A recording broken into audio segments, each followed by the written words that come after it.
Over this past weekend, Fred Krueger made a fascinating video explaining his Krueger multiplier effect. I want to dive into this concept and express my thoughts on what he's talking about, which I really like. I'll put a link to his model below this post. And by the way, I think Fred is a great voice for Bitcoin. He's intelligent, he has a Stanford PhD, and he has a lot of real world experience outside of Bitcoin.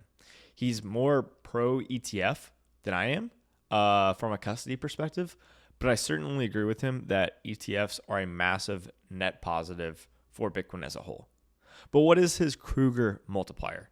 He's trying to model out how the price of Bitcoin would react to a sudden drop in available supply, like supply available on exchanges. He's building this model based on the concept of an automated market maker, or AMM. They work on what's called a constant product basis. This is how Uniswap and other DeFi products actually work. Fred sets up the model, and this model assumes that all Tether and all Bitcoin on exchanges are effectively just one giant AMM. Ironically, it's pretty accurate. The Bitcoin market is almost like a decentralized AMM of centralized exchanges.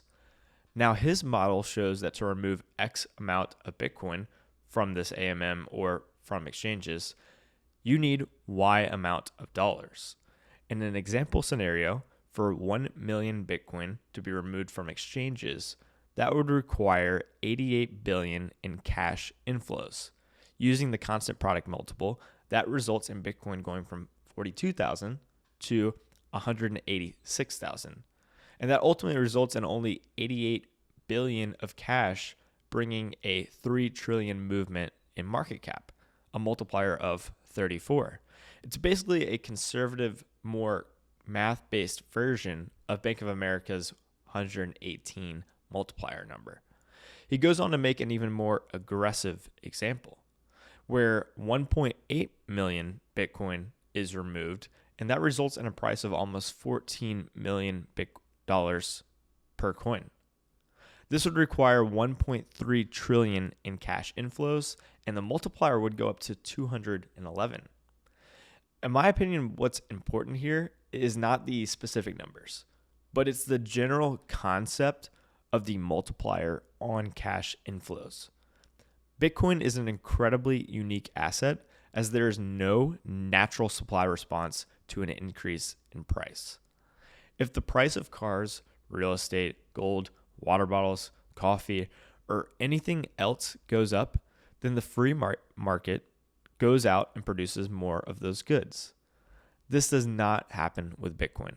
So the only new supply that market buyers can get is from existing holders selling at a much higher price.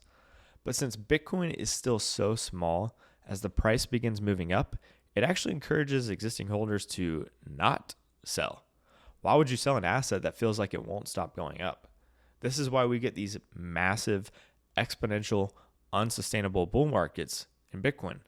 Demand continues to ramp up, but supply doesn't appear.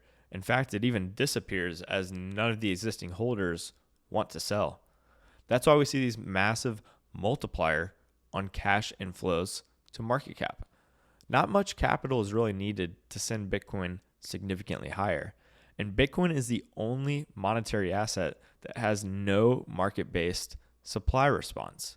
You can't make more Bitcoin than full node operators allow.